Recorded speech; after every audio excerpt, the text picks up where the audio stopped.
Hey everyone, and welcome back to another deep dive. This time, we're doing something a little different, something kind of special, Yeah. actually. Yeah. This one is built entirely on material that you provided. You sent over an interesting transcript. It was a live Q&A session, lots of different topics, and we're going to dive deep into it together, just you and us.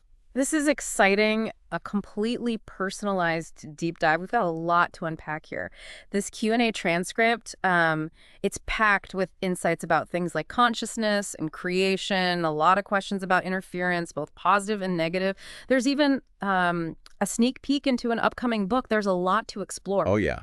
I mean, just glancing at it, it's amazing how much ground this Q&A covered. The Mhm. audience questions just kept coming. Yeah. I mean, I know we can't cover every single point, but we're going to hit the highlights, right? We'll focus on those core concepts, that idea of personal power, that came up a lot, and try to extract the most valuable takeaways for you. Absolutely. We want to make sure this deep dive is digestible, not overwhelming. One of the first things that caught my eye in this transcript was a question about entities posing as guides, especially for people who haven't consciously asked for that kind of guidance. And their response was really interesting. It went straight to the heart of personal power. It basically said, we are all creators, every single one of us. But then it clarified that's within our own space, our own personal reality. When we move into shared spaces, that's where co-creation comes in, and agreement is essential. Yeah, I remember that part. And it really got me thinking, because if we're all inherently creators, that's a huge responsibility. Yeah. Like, we're not just passive passengers, we're actively shaping our reality. And that idea of co-creation in shared spaces, that's really interesting too. It suggests that nothing really happens to us without some level of consent on our part, even if it's not always obvious. Right. And that ties directly into another point that was brought up about things happening without our agreement. The speaker was adamant that agreement is always present, even if we're not fully aware of it. They talked about how manipulation, especially in the context of our earthly existence, can obscure those underlying agreements. It's almost like we've gotten used to operating on autopilot without realizing the power of our choices. That's a profound thought. It really challenges us to examine those areas in our lives where we feel like victims of circumstance. Are we truly powerless? Or are there deeper agreements at play that we're just not seeing? And if those agreements are there, how can we become more conscious of them, more aware of the choices we're making, even the unconscious ones? It's a powerful invitation to self-reflection, and I think it connects beautifully with another point that was emphasized in the Q&A, the importance of seeking different perspectives and engaging in deeper learning. I remember they mentioned something about an academy and a first-level operator course aimed at providing a more structured understanding of these esoteric concepts. Oh yeah. It wasn't just for practitioners. It was for anyone who wants to delve deeper. They even gave out an email address, info@calagerogrifasi.com, for anyone who's interested in exploring those learning opportunities further. It's like, Yeah. hey, if you want to really understand this stuff, you got to commit to the learning process. Exactly. And that's so relevant for all of us, you included, especially when we're dealing with complex topics that challenge our conventional understanding, seeking out multiple viewpoints, whether through different sources, discussions, or structured learning. It can help us form a more comprehensive picture. It's like piecing together a puzzle, one piece at a time. Absolutely. And speaking of different perspectives, there was also this question about the timing of the live stream in Mexico. And that led to a discussion about the multilingual nature of their content.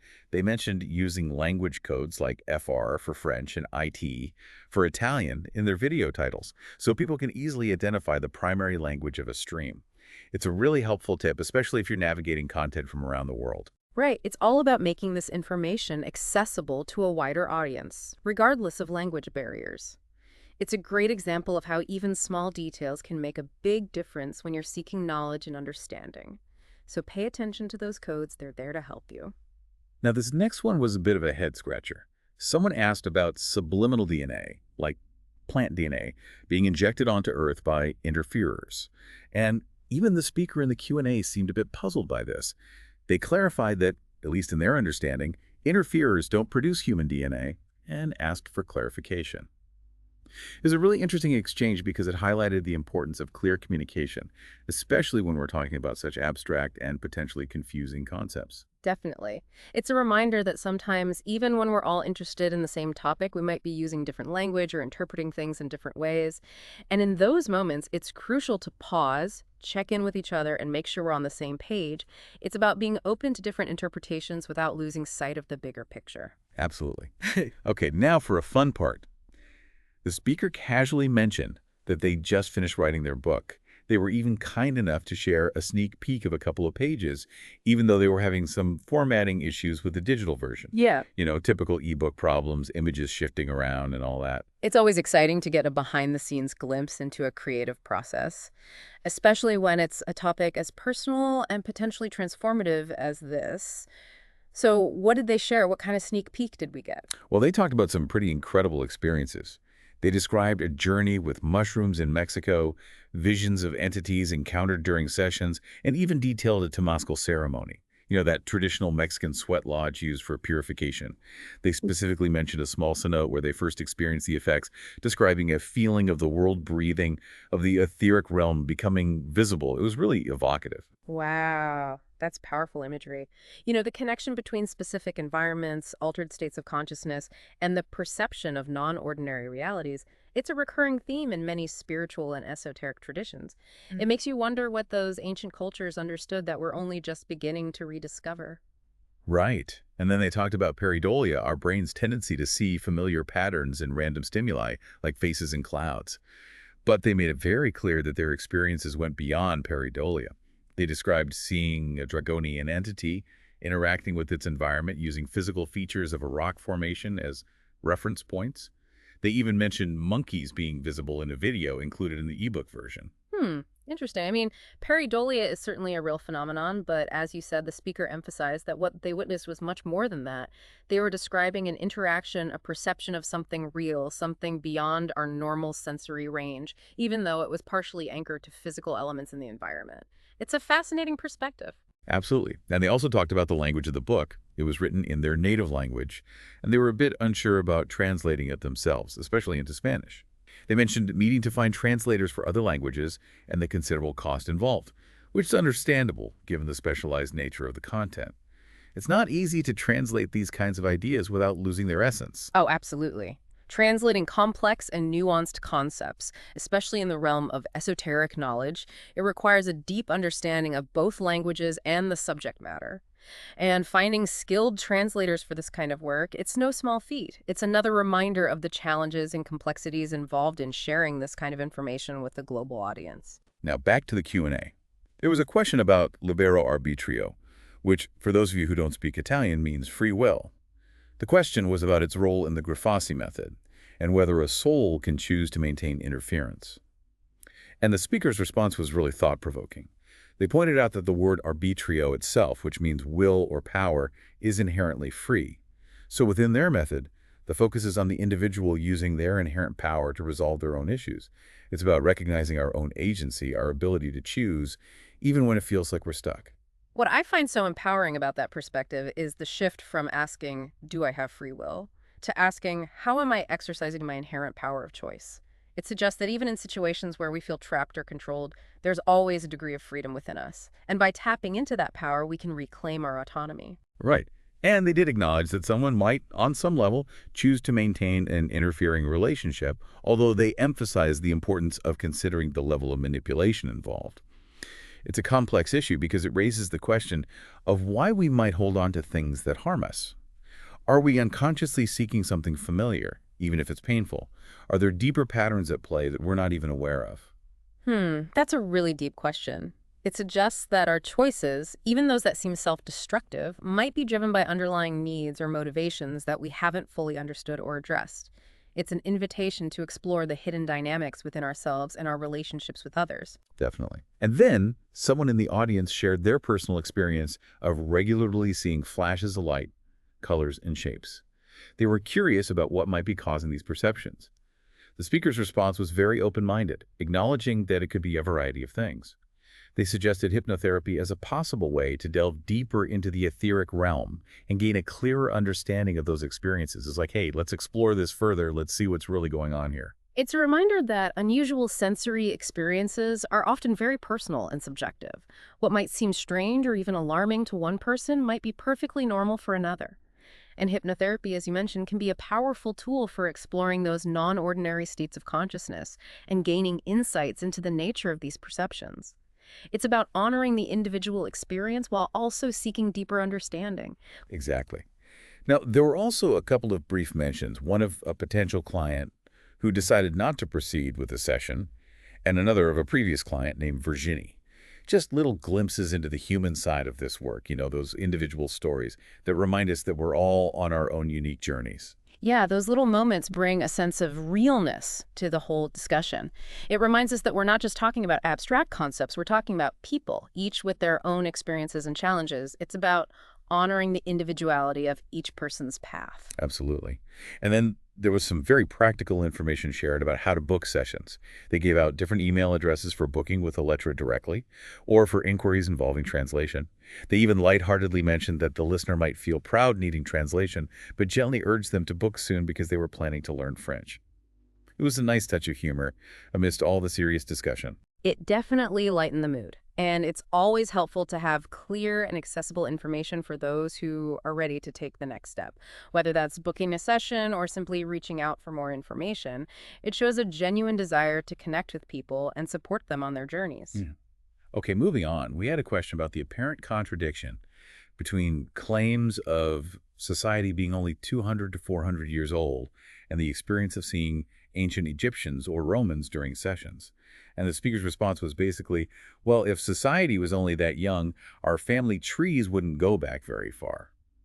It was a lighthearted way of challenging that notion and suggesting that perhaps our understanding of linear time and history isn't as complete as we think. It's a thought-provoking point, isn't it? It makes you question whether these experiences in altered states of consciousness are tapping into a different kind of time, a kind of time that doesn't necessarily align with our conventional historical narratives. It opens up a whole realm of possibilities. It definitely does. Then someone asked about resolving conflicts with someone in a dream and whether that has any real-world significance. The speaker was very clear in their response. Yes, very likely. They explained that dreams are a spiritual, etheric activity, not just random firings of neurons. So the work we do in our dreams, the emotions we process, the resolutions we find, they can have a real impact on our waking lives and relationships. It's like, don't dismiss your dreams. They're telling you something. That's a really valuable takeaway for everyone. It encourages us to pay attention to our dreams, to see them as a source of guidance and healing, not just as fleeting illusions. It suggests that the unconscious mind is working things out in ways that we may not fully understand, but that can have profound effects. Absolutely. Then there was this comment from someone who seemed surprised that psychotropic substances weren't being portrayed as inherently dangerous. They even questioned their potential usefulness. And the speaker's response was brilliant. They used an analogy comparing these substances to a kitchen knife or driving a car, the point being that it's not the tool itself that's dangerous, it's how it's used. It was a really mature and nuanced way of approaching a potentially controversial topic. Yeah, I loved that analogy. It really highlights the importance of responsible use, of understanding the potential risks and benefits, and not simply demonizing or glorifying something based on preconceived notions. It's about approaching these things with an informed and discerning mind. Absolutely. Yeah. Now, someone asked why these interferences of these entities don't manifest more obviously in our daily lives, how we can recognize them. And the speaker explained that it's because we're talking about another dimension, one that our physical senses aren't equipped to perceive directly. They again suggested hypnosis as a potential tool for visualizing these interferences and gaining a clear understanding of their nature. It's like, you want to see it, you have to shift your perception, expand your awareness. It's a reminder that there's so much more to reality than what we can see and touch. There are realms of experience beyond our normal sensory perception, and hypnosis, meditation, and other consciousness-expanding practices can be gateways into those realms. It's about recognizing the limitations of our physical senses and being open to exploring other ways of knowing. Agreed. We then got some more details about that dragon encounter the speaker had mentioned earlier. Someone asked about the dragon's demeanor, whether it seemed aggressive or calm, and if there was any communication. And the speaker explained that the dragon was just present, doing its thing, unfazed by being observed. They speculated that this was probably because the ceremonies are a regular occurrence in that location, so the dragon was used to it. They described feeling intuitions, maybe telepathic communication, and seeing other entities around the dragon, almost as if they were showcasing its power. It was a really vivid and intriguing description. It's fascinating how these personal accounts can bridge the gap between abstract concepts and lived experience. It brings those esoteric ideas down to earth, making them feel more real, more tangible. It sparks our imagination and invites us to consider the possibilities beyond our normal perception. Absolutely. Then there was a big question, a really important one. about whether belief in God and dogmatic beliefs might contribute to a high percentage, maybe over 80%, of human interference. And the speaker's response was pretty bold, suggesting that the percentage could be even higher, maybe close to 100%. It was a powerful statement about the potential impact of our belief systems on our susceptibility to interference. Wow. That's a huge claim. Yeah. It really challenges us to examine our own beliefs, to question where they come from and how they might be shaping our experiences. Are we blindly following doctrines that might be limiting our freedom? Are we holding on to beliefs that make us more vulnerable to manipulation? It's the call to conscious awareness and discernment. Definitely. And then just a quick but heartwarming moment, someone who had a session back in June 2024 shared a positive testimonial, expressing gratitude for the experience and noting significant positive changes in their life. It's always encouraging to hear real-world examples of how this work can benefit people, stories of healing and transformation. Absolutely. Those personal stories are so valuable because they give us hope. They show us that change is possible, that we're not alone in our struggles. It's a reminder that even when things seem dark or difficult, there's always a possibility for growth and healing. Okay, then we had a question about chakras, specifically whether they're actual physical structures or more of a conceptual tool. And the speaker explained that they rarely focus on chakras directly. Instead, they ask their clients during sessions where they feel energy emerging from their body. And those points of emergence, they suggested, might be the chakras, channels of communication between the person and the outside world. They even mentioned the idea that we might be able to create chakras. It was a really interesting perspective, much more fluid and dynamic than the traditional view of chakras as fixed locations. I love that idea. It suggests that our energy systems are much more adaptable and responsive than we often think. It empowers us to see ourselves as active participants in shaping our own energetic reality, not just passive recipients of predetermined patterns. Absolutely. Then, someone shared that they had had 2 HR sessions, and we're assuming that stands for esoteric regressive hypnosis, that identified different origins and types of interference. They were wondering if that was unusual. The speaker's response was very straightforward. If 2 different causes were identified, then there were simply 2 different causes. No mystery there. It was a reminder that sometimes the simplest explanation is the best. It's easy to get caught up in trying to find complex answers when the truth might be staring us right in the face. It's about staying grounded in common sense and not overthinking things. Right. Then came a very direct question. Can entities attach to specific organs in the body? And the speaker's answer was equally direct. Certainly. Obvious. It was a stark reminder of the potential for these non-physical influences to affect us on a very physical level. It definitely emphasizes the interconnectedness of our physical and energetic bodies, and it highlights the potential for these interactions to manifest in a variety of ways, not just psychologically, but also physiologically. It's a reminder that our well-being encompasses all levels of our being. Absolutely. And finally, we had a lovely surprise. Elisabeth joined the live stream near the end to share her experience after having a session. She mentioned having her session back in June 2024, and that it took a few months for the effects to fully manifest. She initially started watching a recording of her session on YouTube, but then decided to just let go of expectations and see what happened.